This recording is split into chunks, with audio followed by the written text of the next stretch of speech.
ایک فیئر حاوی ہے اس پہ، خوف حاوی ہو چکا، اور شیطان بھی پھر بار بار اسے ظاہر ہے وہ پنچ کرتا ہے. بخشنے والا جب اللہ ہے. جی بدو ایک آیا تھا نا، اس نے آ کے نبی پاک صلی اللہ علیہ وسلم سے پوچھا حساب کس نے لینا کیا مطلب ہے؟ اللہ اکبر.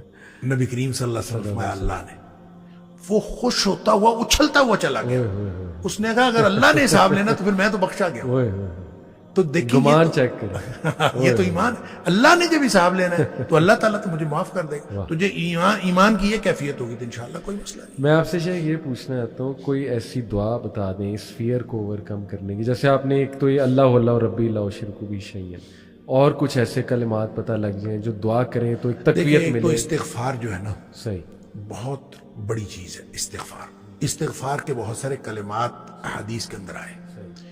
ایک ہے استغفار رب اغفر لی وتب علی انک انت التواب الغفور. بہت شاندار استغفار ہے. قرآن مجید میں نہیں، یہ حدیث میں. حدیث رب اغفر لی وتب علی انک انت التواب الغفور. ٹھیک. ایک استغفر اللہ الذی لا الہ الا هو الحی القیوم واتوب الیہ. بالکل صحیح. یہ والا جو ہے نا استغفر اللہ الذی لا الہ الا هو الحی القیوم واتوب الیہ، اندازہ کیجئے کہ حدیث میں قرآن میں آتا ہے کہ جو شخص میدان جنگ سے فرار ہو نا اس پر اللہ کا غضب نازل ہوتا ہے. صحیح. یعنی میدان جنگ سے، میدان جہاد سے جو شخص فرار ہو صحیح. اس پر اللہ کا غضب نازل ہوتا ہے. صحیح. اس قدر اس نے بڑا جرم کیا. نبی کریم صلی اللہ علیہ وسلم فرماتے ہیں کہ جو شخص سوچ سمجھ کر 3 دفعہ یہ پڑھ لے استغفر اللہ الذی لا الہ الا هو الحی القیوم واتوب الیہ، 3 دفعہ سوچ سمجھ کے پڑھ. نبی پاک صلی اللہ علیہ وسلم فرمایا اللہ تعالیٰ اس کے سارے گناہ معاف کر دیتا ہے چاہے وہ میدان جہاد سے فرار ہوا ہو. اب اندازہ کریں پیچھے بات کیا رہے گی.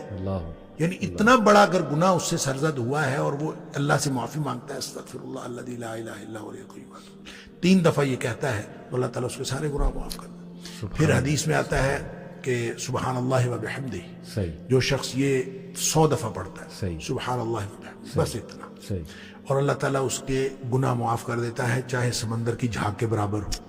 یعنی جتنے بھی گناہ ہیں اللہ تعالیٰ معاف کر دیتا ہے. تو یہ اسی طرح جو اللہم اجرنی من النار ہے، یہ 7 دفعہ اگر کوئی شخص صبح کے وقت پڑھ لے، 7 دفعہ شام کے وقت پڑھ لے، اگر اس دن میں اور اس رات میں اس کی موت آ جائے اللہ تعالیٰ جنت عطا فرما دے گا. پھر سید الاستغفار ہے. یہ تو میں سمجھتا ہوں شارٹ کٹس ہیں. تو سید الاستغفار 1 دفعہ پڑھ لے اللہم انت ربی اللہم انت ربی لا الہ الا انت خلقتنی وانا عبدک وانا، تو یہ 7 دفعہ، یہ 1 دفعہ پڑھ لے. دن کے کسی ایک حصے میں پڑھ لے، اس دن فوت ہو گیا تو انشاءاللہ جنت میں چلا جائے گا. رات کے کسی ایک حصے میں 1 دفعہ پڑھ لے تو اس رات فوت ہو گیا تو جنت میں چلا جائے گا. تو گویا صبح و شام کے یہ اذکار میں یہ تو شارٹ کٹس ہیں کہ اگر انسان یہ پڑھ لے تو انشاءاللہ وہ جنت میں جائے گا. باقی جو انسان کو یہ خیالات آتے ہیں نا سائیکولوجیکلی، انسان کو ریگریٹ ختم نہیں ہوتا یا گلٹ ختم نہیں ہوتا یا آپ کہہ لیجئے کہ اس کے وسوسے ختم نہیں ہوتے، تو اس کے لیے ایک علاج نبی کریم صلی اللہ علیہ وسلم نے بتایا، وہ ہے لا حول ولا قوت الا باللہ. بس اتنا. صحیح. اور اس کو اگر 100 دفعہ کوئی شخص پڑھ لے لا حول ولا قوت الا باللہ. صحیح. لیکن پڑھنا کیسے ہے؟ پڑھنا اس طرح نہیں ہے کہ آپ بس پڑھتے جائیں. یہ ہے کیا لا حول ولا قوت الا باللہ؟ اصل میں کیا ہے؟ حول کا معنی بھی قوت ہے اور قوت کا معنی بھی قوت ہے. لا حول ولا قوت، یوں کہہ لیجئے نہ کوئی اجتماعی طاقت نہ کوئی انفرادی طاقت الا باللہ، سوائے اللہ کے. یا نہ گناہ چھوڑنے کی طاقت نہ نیکی کرنے کی طاقت الا باللہ. یعنی یا تو ایک کو پازیٹیو بنا لے، ایک کو نیگیٹو بنا لے، یا ایک کو اجتماعی ایک کو انفرادی. اب اللہ کے سامنے اس کو اپنا مسئلہ سمجھ کے نا، اپنا جو بھی مسئلہ ہے وہ سوچے اور سوچ کے اپنے اللہ کے سپرد کر دے. یا اللہ میری تو کوئی طاقت نہیں، نہ انفرادی نہ اجتماعی الا باللہ. ہاں تو عطا فرمائے طاقت تو ہو سکتی ہے. یوں میں اس کو کہتا ہوں یہ بے بسی کا کلمہ ہے. بے بس آدمی اپنے اللہ کے سامنے بے بسی کا اظہار کرے اس کلمے کے ذریعے. صحیح. تو پھر یہ نبی پاک صلی اللہ علیہ وسلم نے فرمایا، جس شخص نے کہا تھا نا مجھے وسوسے آتے ہیں، آپ نے فرمایا لا حول ولا قوت الا باللہ پڑھا کر، تیرے وسوسے بھی ختم ہو جائیں گے اور اس کے علاوہ اللہ تعالیٰ تیرے 100 مسئلے حل کر دے گا. آپ اندازہ کریں ایک شخص کے 100 مسئلے ہوتے نہیں ہیں. 2 نہیں تو 4 نہیں تو 6 نہیں تو 8. کیا بات، اس سے زیادہ مسئلے تو کسی کے ہوتے ہی نہیں. ایسے ہی تو لا حول ولا قوت الا باللہ پڑھنے سے اس وسوسے بھی دور ہو جاتے ہیں. اور اس کے علاوہ اور وسوسے، جب حدیث میں اس کا لفظ وسوسے آتا ہے تو میں اس کا سمجھتا ہوں کہ اس سے مراد سائیکولوجیکل پرابلمز ہیں. تو جتنے سائیکولوجیکل پرابلمز ہیں وہ اس سے حل ہو جاتے ہیں. اللہ کا ذکر ہر اعتبار سے بہترین ہے، لیکن بعض تو بالکل ایسے ہیں جیسے وہ تیر بہدف ہے. کیا بات. تو یہ شیخ اس کو جنت کے خزانوں میں سے بھی بالکل اس کو لا حول ولا قوت الا باللہ، اس کو نبی اکرم صلی اللہ علیہ وسلم نے جنت کے خزانوں میں سے خزانہ بھی قرار دیا. اور جس کو جنت کا خزانہ مل جائے اس کو اور کیا چاہیے. آپ کو شاید میں نے یہ واقعہ پہلے سنایا ہو. میرے والد صاحب رحمۃ اللہ علیہ بہت زیادہ ذکر کیا کرتے تھے جوانی میں. اور ہماری دادی بھی بتایا کرتی تھی کہ یہ محی الدین بڑا ذکر کیا کرتا تھا. تو اس کے مختلف وہ جنگل میں چلے جاتے تھے، بعض اوقات اپنا ان کا تو طریقہ کار تھا. والد صاحب نے خود مجھے یہ واقعہ بتایا. وہ کہتے ہیں کہ مجھے ایک دفعہ یہ حدیث نظر سے گزری کہ جنت کے خزانوں میں سے خزانہ ہے لا حول ولا قوت الا باللہ. تو کہتے ہیں میں نے اس کے بعد باقی سارا ذکر جو ہے کم کر دیا. اچھا. تو سب سے زیادہ اسی کو پڑھا لا حول ولا قوت. کہتے ہیں میں نے یہ سوچا کہ جس کو جنت کا خزانہ مل جائے اس کو اور کیا چاہیے. تو کہتے ہیں میں نے صبح و شام کثرت کے ساتھ لا حول ولا قوت الا باللہ بس یہی پڑھا. اصل میں یہ بات والد صاحب نے مجھے اس سوال کے جواب میں بتائی تھی کہ والد صاحب نے کبھی بھی دنیاوی طور پر کوئی کاروبار، کوئی جاب نہیں کی. اچھا. نہ کوئی کاروبار کیا نہ کوئی جاب کی. 16 بہن بھائی ہم تھے جن کو پالا انہوں نے.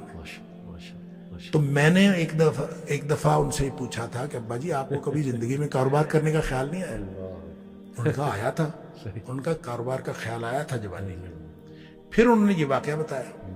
ان کا جب یہ میں لا حول ولا قوت الا باللہ بہت زیادہ پڑھتا ہوں، اس سے پہلے کہتے ہیں میں سوچا کرتا تھا کہ میں کوئی کاروبار کر لوں. تجارت کہتے ہیں مجھے بہت پسند تھی، اس لیے بھی پسند تھی کہ نبی پاک صلی اللہ علیہ وسلم کو تجارت پسند تھی، اور اس لیے بھی کہ نبی پاک صلی اللہ علیہ وسلم فرمایا اس میں بہت زیادہ برکت ہے. کہتے میں سوچا کرتا تھا، کیا نہیں کبھی. تو جب لا حول ولا قوت الا باللہ میں نے بہت زیادہ پڑھا تو کہتے ایک دفعہ خواب میں مجھے اللہ تعالیٰ نے دکھایا کہ میرا یوں کر کے دھڑ جو ہے وہ آدھا کر دیا گیا. اچھا. آدھا کر کے مجھ سے الگ کر دیا گیا. اچھا. اور میرا آدھا دھڑ الگ ہو گیا لیکن میں باقی کا پھر بھی مکمل ہوں. یعنی وہ آدھا دھڑ الگ کر دیا گیا ہے اور میں پھر بھی مکمل ہوں. اور مجھے خواب میں ہی بتایا گیا، یہ سمجھایا گیا کہ تیری دنیا ہم نے تجھ سے الگ کر دی ہے. جنت مانگتے تھے نا، تو ہم نے تجھ سے تمہاری دنیا الگ کر دی ہے. تو والد صاحب یہ فرمایا کرتے تھے کہ اس کے بعد مجھے زندگی میں کاروبار کرنے کا خیال بھی نہیں آیا. اس سے پہلے خیال آتا تھا، کیا تو پہلے بھی نہیں تھا.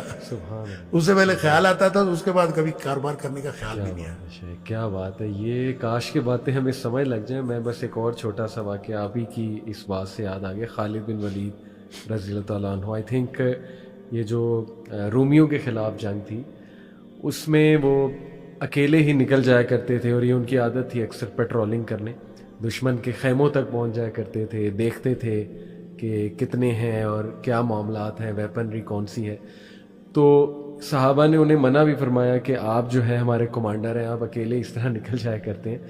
تو انہوں نے اس موقع پہ ایک بات کی کہ کیا تم نے حدیث نہیں سنی؟ اللہ کے نبی صلی اللہ علیہ وسلم نے فرمایا کہ وہ انسان جو اللہ کا ذکر کرتا ہے اور جو نہیں کرتا اس کی مثال زندہ اور مردے کی. انہوں نے کہا یہ سارے مردہ ہیں، میں زندہ ہوں. میں تو اس لیے وہاں پہنچ گیا. تو شیخ یہ اگر ہمارا بلیف بلڈ ہو جائے ذکر ایمان کی بات، اور یہ ایمان ہمارا بلڈ ہو جائے تو میرا خیال سارے مسئلے حل ہیں. ٹھیک، جزاک اللہ اصلاح کے لیے. بالکل ٹھیک ہے. تو میں اکثر یہ کہتا ہوں کہ جو نان مسلم ہے، اور میں یہی لفظ استعمال کروں گا، تو پھر بھی اس کے باوجود ول پاور کی وہ بڑی بات کرتے ہیں، اور ان کے کئی ایسے آپ کو سکسیس سٹوریز مل جائیں گی جو کوئی نشے میں تھا، ٹوٹل نشے میں، یعنی ہوپ لیس سچویشن تھی. اور نشہ آپ کو پتہ ہے وہ ایسی چیز ہے کہ اس سے نکلنا بہت ہی مشکل ہوتا ہے، بہت ہی مشکل ہوتا ہے. تو ہمارے پاس ایسی سکسیس سٹوریز ان کی طرف سے بھی آتی ہیں جو ٹوٹل ایک نشے والی زندگی سے، ان پروڈکٹیو زندگی سے نکل کے ول پاور کے تھرو آ گئے. تو دیکھیں یہ جو عزم کی بات ہے، میرے خیال میں کہ اللہ نے بڑا ایک گفٹ دیا ہے انسان کو کہ جس چیز کا وہ عزم کر لے تو پھر اللہ کی مدد بھی اوپر سے شامل ہو. تو شیخ میرا تو خیال مایوس ہونے کی ضرورت نہیں ہے. نوجوانوں کو بالکل نکل سکتے ہیں وہ انشاءاللہ ان گناہوں سے، عزم بھی کریں. اور جیسے آپ نے کہا کہ کوالٹی آف توبہ بہت میٹر کرتی ہے. دیکھیں یہ جو آپ نے مایوس ہونے کی بات کی نا، جی اس میں 3 باتیں آپ سے عرض کروں گا.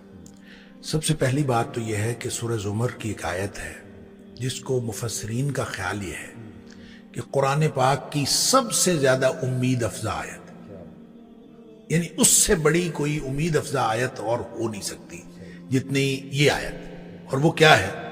قل یا عبادی الذین اسرفوا علی انفسہم، اے حبیب صلی اللہ علیہ وسلم میرے بندوں سے کہہ دیجئے جنہوں نے اپنی جانوں پر ظلم کیا. اب دیکھیں اس میں طرز تخاطب بھی عجیب ہے اللہ تعالیٰ کی طرف سے، سبحان اللہ، میرے بندوں سے. اب انہوں نے اپنی جانوں پر ظلم کیا ہے، وہ گناہ کیے بیٹھے ہیں، اور اللہ تعالیٰ فرماتا ہے میرے بندے ہیں. اچھا ان سے کہہ دیجئے کیا؟ لا تقنطوا من رحمت اللہ، اللہ کی رحمت سے مایوس نہ ہو. کیوں نہ مایوس ہوں؟ ان اللہ یغفر الذنوب جميعا، اللہ تعالیٰ سارے کے سارے گناہ معاف کر دے گا. کیوں معاف کر دے گا؟ کیوں معاف کر دے گا؟ انہ هو الغفور الرحیم، بے شک وہ ہے ہی بہت بخشنے والا اور ہمیشہ رحم کرنے والا. یہ اس کی اس لیے کر دے گا. کیوں کر دے گا؟ اس لیے کر دے گا کہ تمہیں ایک کام کرنا پڑے گا. وَأَنِيبُوا إِلَىٰ رَبِّكُمْ وَأَسْلِمُوا لَهُ، تم ایسے کرو کہ تم اپنے رب کی طرف جھک پڑو، وَأَسْلِمُوا لَهُ، اور اپنے آپ کو اس کے سامنے سبمٹ کر دو. وَأَسْلِمُوا، اپنا آپ اس کے سپرد کر دو. اگر یہ کام ایک کام انسان نے کرنا ہے کہ اپنے آپ کو اپنے اللہ کے سپرد کر دے، تو پھر وہ سارے گناہ معاف کر دے گا. پھر مایوس ہونے کی کیا بات ہے؟ دیکھیں مایوسی جو ہے، آپ سائیکالوجی پڑھتے ہیں اور سائیکالوجی کے اعتبار سے انسان ظاہر ہے سائیکالوجیکلی انسان کے مختلف کیفیتیں آتی ہیں. انسان لوگوں سے مایوس ہوتا ہے، انسان سچویشن سے مایوس ہوتا ہے.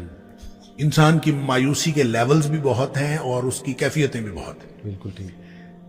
ہر چیز سے مایوس ہو جاؤ لیکن اللہ کی رحمت سے مایوس نہیں ہونا. کیا بات ہے. اور یہ اس وقت انسان کو سمجھ آتی ہے بات کی جب انسان کو دنیاوی ساری کیفیتیں، سارے وسائل جواب دے چکے ہوں. اس کو آپ ریلیٹ کر لیں، جو دوسری بات میں عرض کر رہا تھا، اس کو ریلیٹ کر لیں حضرت یعقوب علیہ السلام کی اس بات کے ساتھ. یوسف علیہ السلام ویسے گم ہو گئے، صحیح، رو رو کے انہوں نے اپنی آنکھیں جو ہیں وہ سفید کر لی ہیں. صحیح، سمجھ نہیں آ رہی کیا کروں. اب اس کے بعد جو ہے دوسرا بیٹا وہ بھی گم ہو گیا، بنیامین وہ بھی گم ہو گیا. اب اس کے بعد جو باقی بیٹے ہیں ان کو دے کے کچھ جمع پونجی دے کے بھیجا کہ غلہ لے آئے. اب وہ جمع پونجی بھی ختم ہو گئی غلہ لینے کے لیے. ٹھیک ہے، سارے وسائل، یعنی سارے وسائل ختم ہو گئے. تو اب وہ گئے ہیں بچے، جا کے اپنے بھائی سے کہتے ہیں کہ تو نہ خیرات کر دے، بھیک مانگ رہے ہیں. صحیح. لیکن جب وہ جانے لگے ہیں نا تو ان سے حضرت یعقوب علیہ السلام فرما رہے ہیں کہ تم ایسے کرو، اب حالات تو بد سے بدتر ہو گئے ہیں. تو ان سے فرماتے ہیں کہ تم ایسے کرو، جا کے نا یوسف علیہ السلام کی تلاش کرو، یوسف کو تلاش کرو اور یوسف اور اس کے بھائی کو تلاش کرو. لا تیأسوا من روح اللہ، اللہ کی رحمت سے مایوس نہیں ہونا. یعنی جس چیز سے ہم مایوس ہیں وہ تو دنیاوی حالات ہیں نا، تو اللہ کی رحمت سے تو مایوس نہیں ہونا. اور اللہ کی رحمت سے جو مایوس ہوتے ہیں وہ تو وہ خسارہ پانے والے لوگ مایوس ہوتے ہیں. ہم تو اللہ کی رحمت سے مایوس، اور ان کو یہ سمجھا کے بھیجتے ہیں کہ اللہ کی رحمت سے مایوس نہیں ہونا. صحیح. کہنے کی بات یہ ہے کہ جب آپ مایوسیاں انسان کو ہر طرح سے، یہ اللہ کی رحمت سے مایوس نہیں ہونا، یہ اسی کی سمجھ میں بات آئے گی جس کو اللہ تعالیٰ نے ایمان نصیب کیا ہوگا. جس کو اللہ پر ایمان ہوگا اسی کی سمجھ میں بات آئے گی، دوسرے شخص کی سمجھ میں تو یہ بات نہیں آتی. تو اس پر جب تک وہ اس کو اللہ تعالیٰ کی طرف سے وہ امید رکھتا ہے، صحیح، تو ہوپ کبھی ختم نہیں ہوتی. کیا بات، یعنی اٹس نیور ٹو لیٹ. آپ جس مرحلے پر بھی ہیں، صحیح، آپ نے جتنے گناہ کر لیے ہیں، صحیح، الذین یا قل یا عبادی الذین اسرفوا علی انفسہم، اپنے آپ پر جتنا بھی ظلم کر لیا ہے، صحیح، 50 سال ہو گئے، 60 سال ہو گئے، کتنی عمر گزار لی ہے. نبی پاک صلی اللہ علیہ وسلم نے فرمایا ان اللہ یقبل توبۃ العبد ما لم یغرغر. جب نزع کے وقت یہاں نرخرے سے آواز نہیں نکلتی نا، اس سے پہلے پہلے ساری توبہ اللہ قبول فرما لے۔ اللہ یعنی کھلا میدان ہے۔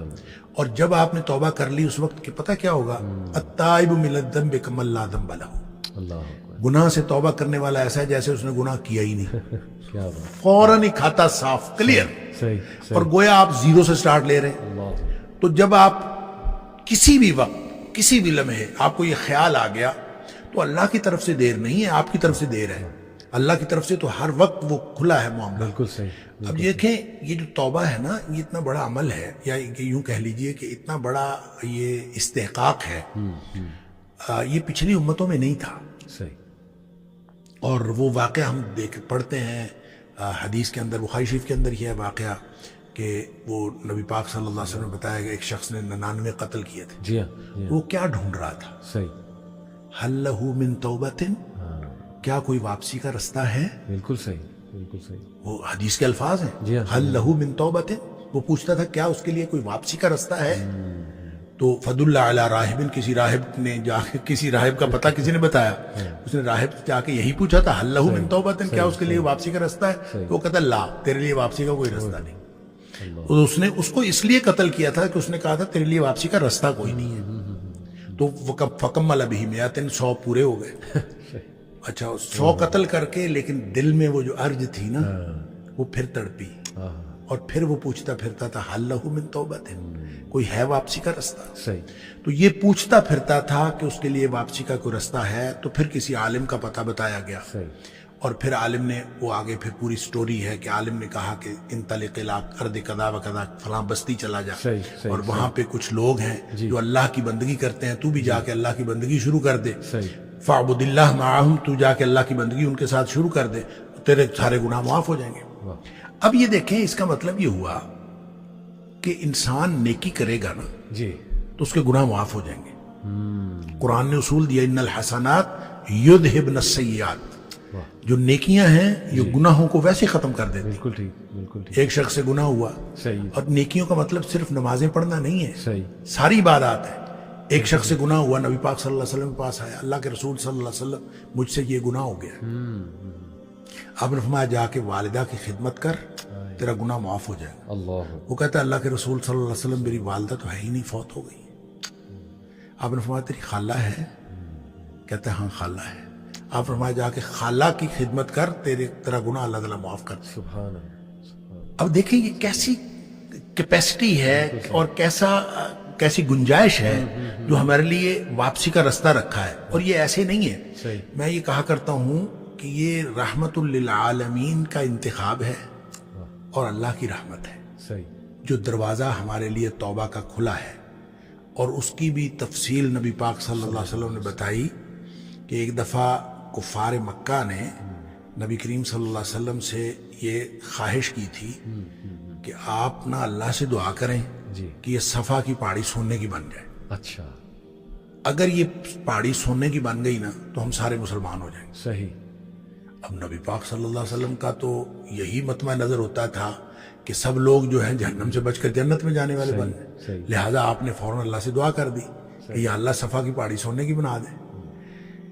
اس پر پھر ایک فرشتہ آیا، اچھا، اور فرشتہ آیا اور اس نے آ کے نبی کریم صلی اللہ علیہ وسلم سے کہا کہ ان اللہ تعالیٰ یقرأک السلام، اللہ تعالیٰ آپ کو سلام کہتے ہیں، وَيَقُولُ لَكَ، اور اللہ تعالیٰ آپ سے یہ کہتے ہیں کہ اے حبیب صلی اللہ علیہ وسلم، اگر آپ چاہتے ہیں، ان شئت، اگر آپ چاہتے ہیں تو اصبحت لہم الصفا ذهبا، تو میں یہ صفا کی پہاڑی سونے کی بنا دیتا ہوں۔ اگر آپ یہی چاہتے ہیں تو بن جائے گی، کوئی مسئلہ نہیں، لیکن ایک بات یاد رکھیں، صحیح، فمن کفر منہ، سونے کی پہاڑی بن جانے کے بعد بھی اگر کسی نے کفر کیا، عذبتہ لا اعذبہ احدا من العالمین، تو اس کو میں وہ عذاب کروں گا جو میں نے جہنم میں کبھی عذاب نہیں کیا ہوگا۔ یعنی معجزہ مانگ کر صحیح، لینے کے بعد پھر بھی اگر کوئی شخص ایمان نہ لائے تو پھر اس کے اوپر تو شدید ترین عذاب آتا ہے۔ ایک بات، دوسرا آپشن دیا اللہ تعالیٰ نے، اور اللہ تعالیٰ دوسرا آپشن یہ دیتا ہے وَإِن شِئْتَ، اے حبیب صلی اللہ علیہ وسلم اگر آپ چاہیں تو پھر یہ سونے کی پہاڑی نہ لیں، فتحت لہم باب التوبۃ والرحمہ، میں ان کے لیے واپسی اور رحمت کا دروازہ کھلا رکھتا ہوں۔